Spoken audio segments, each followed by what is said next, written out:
Assalamualaikum warahmatullahi wabarakatuh.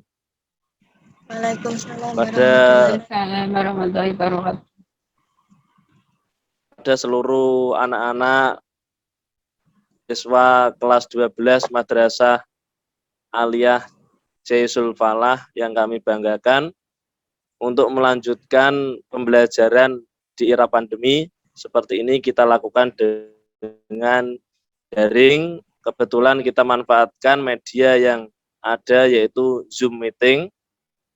Sebelum kita memulai pembelajaran, mari kita berdoa agar nanti berjalan dengan lancar dengan membaca bacaan basmalah bersama-sama.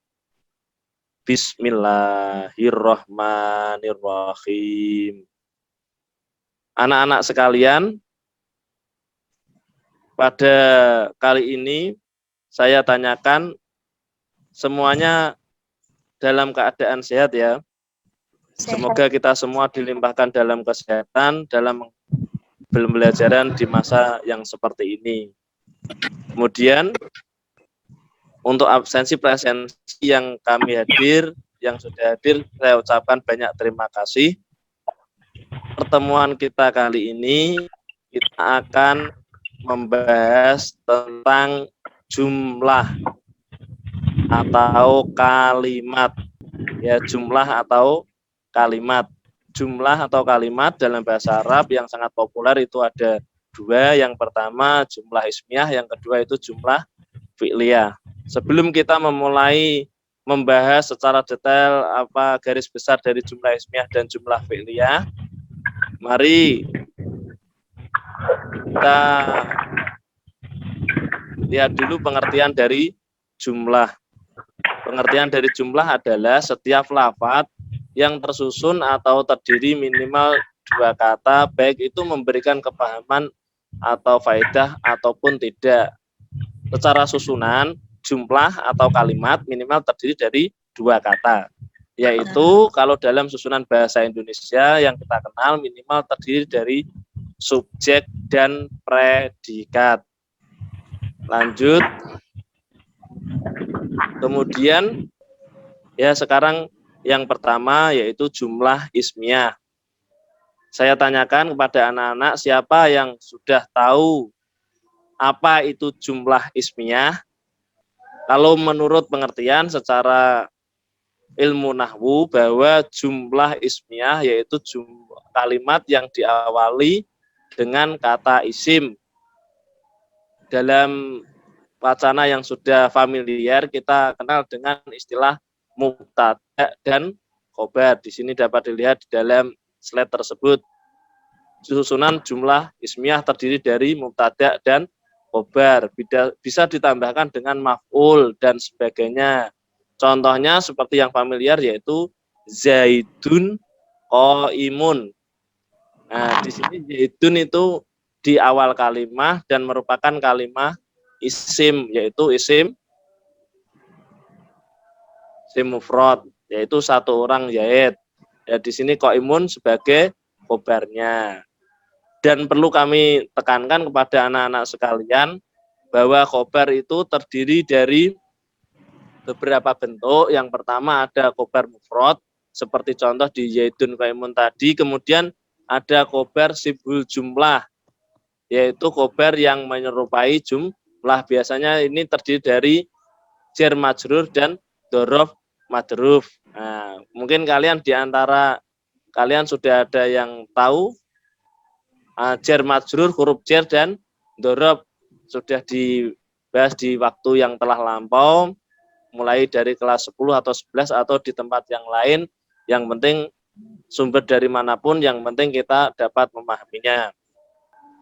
Kemudian untuk khobar tersebut dapat berupa dengan berbentuk jumlah kembali. Kalau dalam bahasa Indonesia itu kita kenal dengan yang namanya klausa. Klausa itu bentuk kalimat yang terdapat dalam kalimat. Nah, di sini sama, predikat atau khobar itu terdiri dari jumlah kembali, dapat berupa jumlah ismiyah maupun jumlah fi'liyah. Contoh di sini dilihat Ahmad abuhu mudirun. Nah, kata abuhu mudirun ini merupakan jumlah yang berada di dalam jumlah. Ini sebenarnya berkedudukan sebagai khobar tetapi berbentuk jumlah ismiyah. Kemudian antara mubtada dan khobar itu harus ada kesesuaian dalam hal, perlu diingat dalam hal yang pertama itu jumlah. Jumlah di sini dapat dilihat antara itu mufrad, tasniyah ataupun jamaknya. Jadi mubtada dan khobar harus bersesuaian antara bentuk mufrad, tasniyah ataupun jamak. Kemudian dari yang kedua dari jenisnya harus sama dari segi mudzakkar atau muannasnya, dari jenis laki-laki atau perempuan. Sementara sampai sini ada pertanyaan?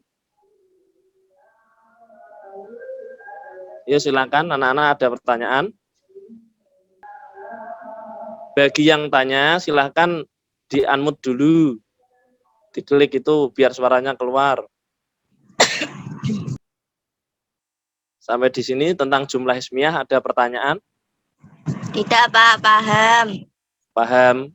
Ya, semoga itu benar-benar paham, tidak karena ada suatu kebingungan di antara kalian, karena ya pembelajaran di era seperti ini kan kita banyak melakukan tidak bisa ketemu untuk menjelaskan secara rinci.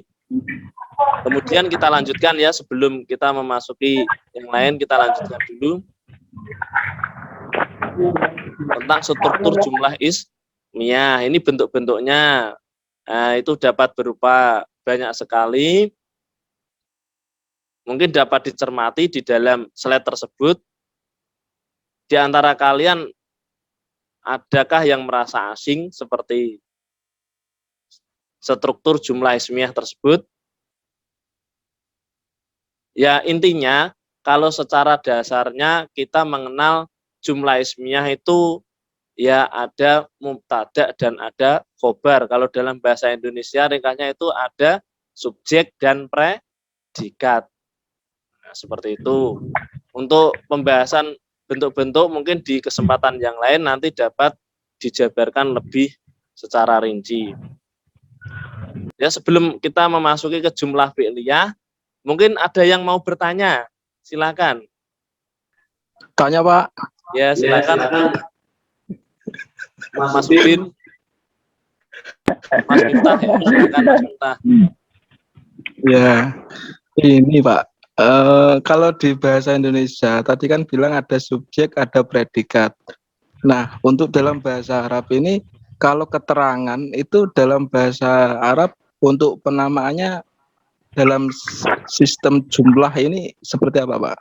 Terima kasih. Ya, Keterangan, terima kasih. Pak, Sebenarnya keterangan waktu, saya tempat, jawab dan lain langsung ya. Ya. Sebenarnya kalian sudah pernah mendengar istilah-istilah tersebut. Kalau dalam bahasa Indonesia kan ada subjek, predikat, objek, dan keterangan secara susunan struktur itu SPOK. Kalau dalam bahasa Arab sebenarnya sama. Pada prinsipnya, mubtada dan khobar itu bentuk dasar yang dinamakan suatu susunan itu dinamakan kalimat. Nah, tadi kan di depan saya ungkapkan di sini. Nah, ini dilihat mubtada plus khobar bisa ditambahkan dengan maf'ul dan sebagainya. Nah, maf'ul bih ini berkedudukan sebagai objek. Kalau keterangan dalam bahasa Arab itu biasanya dorob namanya, bisa berupa dorob makan atau dorob zaman. Dorob makan itu yang menyatakan tempat, kemudian dorob zaman itu menyatakan waktu. Kalau seperti itu berarti nanti bisa tersusun seperti dalam bahasa Indonesia subjek, predikat, objek, dan keterangan tempat atau keterangan waktu. Di sini Mas Takul sudah bisa memahami? Bisa dipahami, Pak. Terima kasih. Ya, terima kasih untuk Mas Takul. Mungkin nanti untuk yang lain bisa saling sharing juga karena waktu kita ada yang terbatas ya juga ya, karena Kemudian langsung saja kita lanjutkan dulu ke jumlah fi'liyah ya anak-anak ya. Jumlah fi'liyah adalah jumlah yang diawali kalimah fi'il. Perlu dibedakan, yang saya tekankan kembali, saya tegaskan kembali anak-anakku sekalian, kalimah itu bukan kalimat. Kalimah itu istilah bahasa Arab, itu dasar sekali, tetapi kadang pemahaman di antara kalian, bahkan kami pun juga kadang ada salah paham. Nah, kalimah itu kata, kalau kalimat itu jumlah seperti yang kita bahas. Nah, jumlah fi'liyah itu diawali dengan kalimah fi'il atau kata fi'il. Kata fi'il itu yang menunjukkan suatu pekerjaan, kata kerja. Dan perlu diingat, dalam fi'il itu ada bentuknya, ini dilihat slide yang paling nomor 3 itu. Fi'il bisa berbentuk fi'il madhi, fi'il mudhari' dan fi'il amar. Dan diingat, dalam jumlah fi'liyah itu terdapat zaman yang terlibat di sana. Karena fi'il madhi itu menunjukkan zaman yang sudah lampau, suatu kerjaan yang sudah dilakukan. Kemudian kalau fi'il mudhari' itu menunjukkan waktu sekarang dan akan datang. Dan fi'il amar itu khusus untuk menyatakan perintah. Nah, contoh kalau dalam jumlah fi'liyah dilihat di sini ada koma zaidun, itu koma berdiri, zaid itu zaid artinya zaid sedang berdiri, sudah berdiri, maksudnya koma ini kan fi'il madhi seperti yang ditegaskan di sini menunjukkan waktu yang sudah berlalu atau sudah terjadi, berarti sudah berdiri. Kalau di sini qara'a al-kitaba, qara'a di sini juga fi'il madhi, berarti telah membaca, berarti al-kitaba ini jadi maf'ul. Nah, di sini ada susunan pengecualian, fi'il plus fa'il itu bisa ditambahkan maf'ul dan lain-lain. Nah, qara'a al-kitaba. Di sini al-kitaba itu menjadi maf'ul atau objek. Kan membaca kitab, berarti yang kita baca berarti objek. Lula yang subjeknya mana, Pak? Nah, di sini dapat dipahami bahwasannya fa'ilnya itu berbentuk mustatir, yaitu tersembunyi. Nah, bentuknya itu ya huwa, qara'a ini yang membaca ya ayhuwa. Maksudnya dia seorang laki-laki membaca kitab atau buku. Sampai sini masih ringan ya, masih bisa dipahami ya. Kalian sudah kelas 12 kan ya, sudah lebih paham daripada adik-adik tingkatnya, walaupun toh ada yang dari SMP itu nggak bisa menyurutkan semangat kita untuk belajar. Yang penting kita harus tetap semangat, karena semangat belajar pasti akan membawakan hasil yang luar biasa, diikuti dengan keikhlasan kita dalam menuntut ilmu, walaupun dalam kondisi apapun seperti kondisi kita yang dalam kondisi pandemi seperti ini. Ya, saya lanjutkan kembali. Nah, ini struktur jumlah fi'liyah. Nah, di sini banyak sekali ya. Itu ada struktur, tapi yang saya tekankan jumlah fi'liyah intinya itu terdiri dari fi'il dan fa'il. Kemudian dapat dimengerti bahwa fi'il itu merupakan kata kerja, kalau dalam bahasa Indonesia itu predikat, kalau fa'il itu subjek. Berarti kebalikan dari jumlah ismiyah. Sama seperti dalam bahasa Inggris juga, itu ada menerangkan, diterangkan, dan diterangkan, menerangkan. MD dan DM. Ada pertanyaan kembali untuk anak-anak sekalian? Kalau tidak, saya tambahkan sebentar. Biasanya ini dalam jumlah ismiyah ya, itu ada istilah khobar yang ditaruh di depan, itu namanya khobar muqaddam, dan mubtada'nya ditaruh di belakang atau diakhirkan, namanya susunan khobar muqaddam, mubtada' muakhor.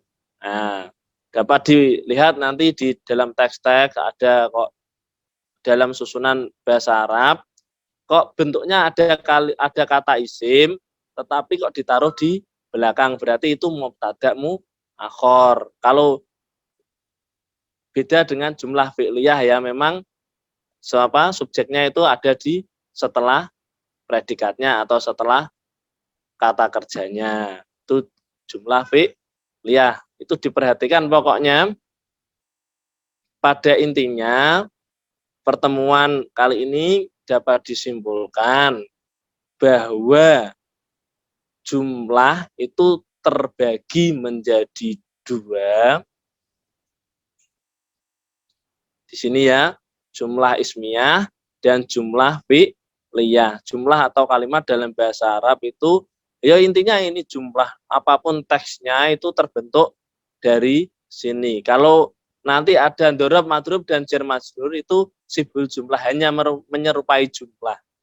Ya, jumlah ismiyah dan jumlah fi'liyah. Dan di sini susunannya perlu diingat, kalau dalam bahasa Arab kok kata isim ada di depan, berlaku sebagai pelakunya atau subjek, itu pasti sudah tersusun atas jumlah ismiyah yang terdiri dari mubtada, khobar, dan bisa ditambahkan seperti objek, maf'ul, maf'ul bih, maf'ul ma'ah, dan sebagainya yang tidak bisa diterangkan di sini semuanya.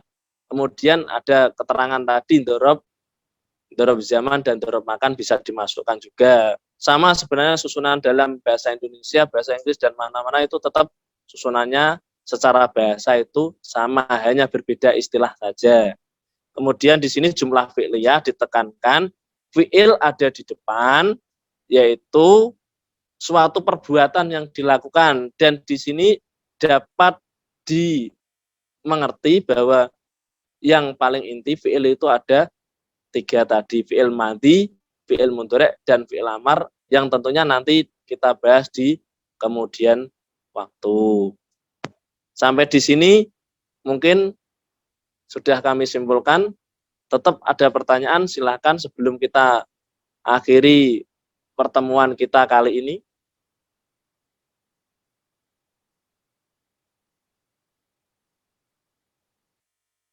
Silakan. Kalau tidak,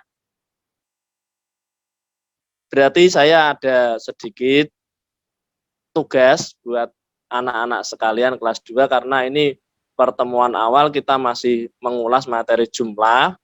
Nanti tugasnya silakan kalian cari 5 jumlah fi'liyah dan 5 jumlah ismiyah yang pada pertemuan berikutnya nanti setelah kita mengulas lebih dalam tentang susunan jumlah tersebut, kita koreksi bersama-sama. 5 saja jumlah ismiyah dan 5 jumlah fi'liyah. Saya kira cukup untuk pertemuan kita kali ini. Semoga kita semua dalam keadaan sehat selalu, dilindungi oleh Allah, dan kehidupan kita untuk thalabul ilmi tetap semangat, barokah, manfaah. Akhirul kalam, wallahu muwaffiq wa ihdinas siratal mustaqim. Wassalamualaikum warahmatullahi wabarakatuh.